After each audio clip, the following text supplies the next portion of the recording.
The story from Florida about the women who convinced a reputable funeral home to hold a funeral for a person who never existed figures into the plot of my latest thriller, Record of Wrongs, which is set here in the Triangle, mostly in Raleigh, a little bit in Durham, and our scene starts, that's okay, just north of the North Carolina-Virginia border on a shady country road called Pine Gallows Road, and it is Tuesday at 9:22 p.m.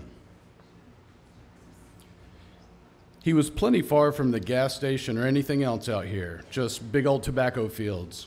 Nobody in the sagging farmhouses anymore, no other traffic, no one to see or hear.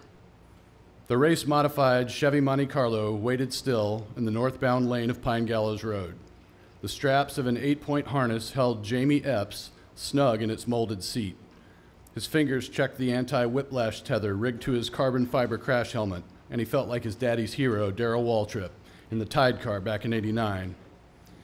Jamie twisted uncomfortably to his right to see the screen of a laptop that showed a satellite map of the area. The little blue car icon tagged Elliot Garrett was moving again, heading south, just a mile or so away now. The hatred flared big and warm and powerful in Jamie's belly. He got the Monte Carlo rolling. Adrenaline dumped into his blood. He checked the speedometer and held it at 40 exactly, and the race car seemed to tremble in anticipation on its stiff suspension. As Elliot Garrett steered out of the mobile station in his BMW, the car sensed the darkness, lit its gauges blood red, and flooded the pavement with high-intensity light. From I-85 in middle of nowhere, Virginia, he'd taken the exit for Pine Gallows Road, a 2-lane highway he used as a shortcut over to US 1. He swore the route saved 10 minutes, but Laura thought it took longer. He was maybe 2 hours from Raleigh. He pictured Annabelle sprawled asleep wearing her polka dot jammies, Laura dozing on the couch in front of HGTV, both of them probably drooling. A boring but beautiful home life he had placed at great risk. He bit into his cheek. Elliot thought over his time in Washington, D.C., marking details he could safely share with his wife. He would lie if he had to, but it was easier, safer, just to omit, especially now that she seemed suspicious. How had he made his life this damn complicated? The first sip of coffee burned his tongue, so he parked the foam cup where he could aim the air conditioning vent at it and turned on the stereo. He called up the Allman Brothers Southbound on the stereo because it was about coming home to your woman feeling lonely. Dwayne Allman's guitar riff flowed from the speakers. The dash center stripe seemed to tick past outside the Beamer's door in rhythm with the song's bass line. Oncoming headlights in the distance drew his gaze from the radio back to the road. The other car gradually drew closer, annoyingly not dimming its brights, making Elliot squint. He gave a quick brights flash of his own, eased off the accelerator. Finally, the other car dropped its high beams. Elliot nudged his toe back into the gas. The other car got nearly even, headlights in Elliot's lane. His foot arced toward the brake, hands wanted to yank the wheel, but no time, the epithet "fuck" in his mind never reaching his throat. A colossal punch to the head, pain like a spike, driven up his nose, the car spinning backward in flat, sickening ovals. The last sensation, scorching rain on his right cheek and arm. Jamie's steering wheel flick from noon to 11 chewed the Monty into the yuppie sedan with a gunshot blam. The hoods crumpled, blocking his view, the offset angle setting both cars spinning. Then they separated. He stamped the brakes, tires yowling as the race car skidded tail first into a ditch with another jolting crunch. He didn't know how long he sat there feeling dopey, gazing up through the cracked windshield at the starry country sky, but he didn't black out. No, he was definitely alive and conscious, his bones still vibrating from the impact, which was worse than he'd expected. Could still move everything, though. He caught himself reaching to turn off the headlights and laughed. That was pretty well took care of already. His hands undid the helmet and unclicked the harness, and he tumbled into the empty metal space that had held the coupe's back seat. The racing boys he'd bought the car from on Craigslist had ripped everything out to install the safety cage. Jamie was able to climb up the metal braces and get out through the passenger window, only to fall down right on his butt.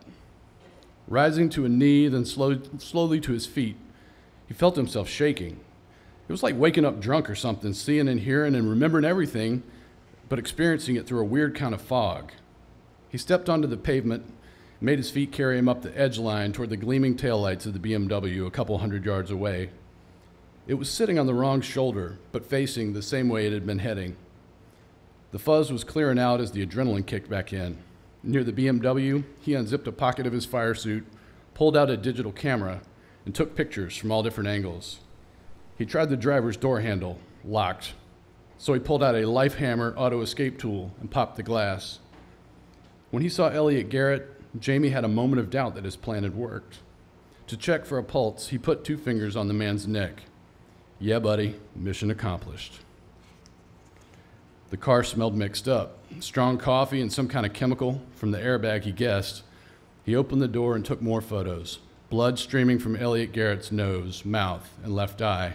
Elliot Garrett's stone-still face scarlet from the airbag's punch. Elliot Garrett's tongue lolling out of his mouth. Elliot Garrett's legs pinned between the lower dash and the edge of Elliot Garrett's fancy leather seat.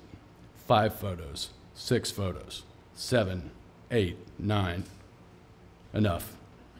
He sucked in a lungful of air and slammed the door. Payback's a bitch, Elliot.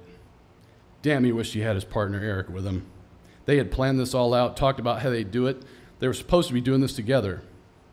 But Eric couldn't do it, so he had to do it for both of them, just how it was. New headlights appeared near where Jamie had waited in the race car, a flatbed tow truck that pulled up near the BMW. It snatched into reverse for a 3-point turn and ended up with its metal deck pointing at the front of the mangled car. Rodney Sproul dropped from the cab to the grassy shoulder. He had on a polyester cop uniform with a Virginia State Police patch and a nameplate that read, Sergeant T.B. Macon. Sproul leaned down and ogled Elliot Garrett. Damn, I mean shit, man, lights out. That was fucked up, fucked up. And after a few more seconds, hey, you okay, Jamie? Yeah, I'm all right. Jamie walked behind the BMW and reached under the rear bumper. Pulling hard to unstick the adhesive, he came up with a GPS device the size of a cell phone that had cost $399 online and let him track the car on the laptop. Sproul was just standing there at the broken window with his mouth lolling open, staring at Elliot Garrett. Jamie wondered if the boy had lost his stomach for this. But now Sproul hooted and smacked the roof of the BMW with his palm. Buddy, I've been wanting to bust his nose like that for 10 damn years. Sproul slammed the bottom of his right shoe into the BMW's left rear door, making a dent. You're wasting time, Jamie said, knocking Sproul on the shoulder to get him moving. Hook it up. Jamie reached into the BMW and stabbed the lock switch. The unison clicks around the car made it seem like the system still worked. So he walked around, climbed into the back seat behind Elliot Garrett's busted body, and pulled the door shut. Rodney had the truck bed tilted now and was fixing the winch cable to some front part of the BMW that was still strong enough to hold.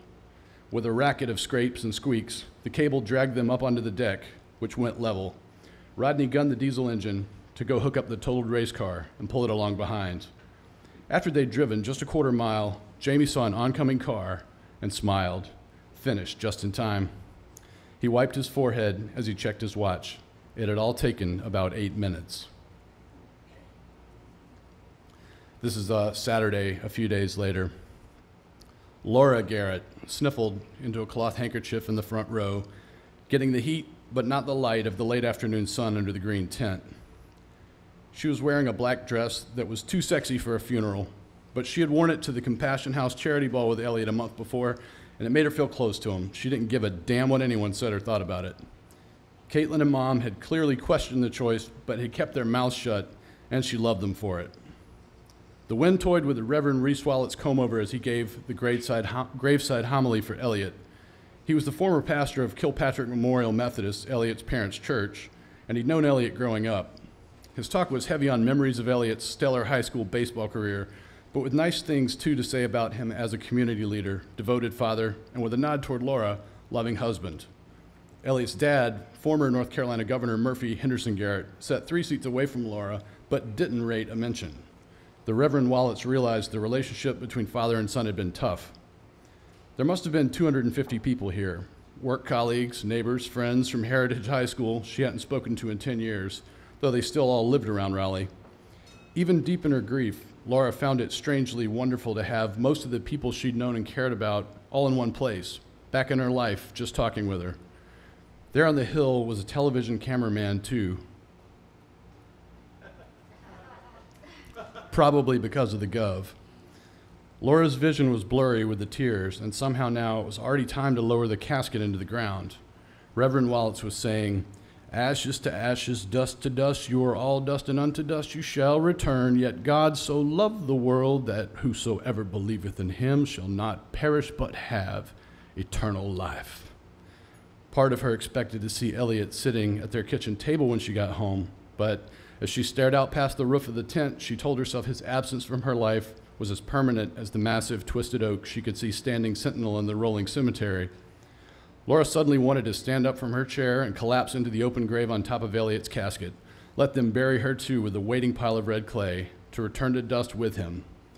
But Annabelle fussed and squalled in her grandma's arms as if she knew exactly what was happening here, and Laura scolded herself, cleared her throat, wiped her tears. Silently, she reached over, took the child, and nestled Belle against her bare collarbone.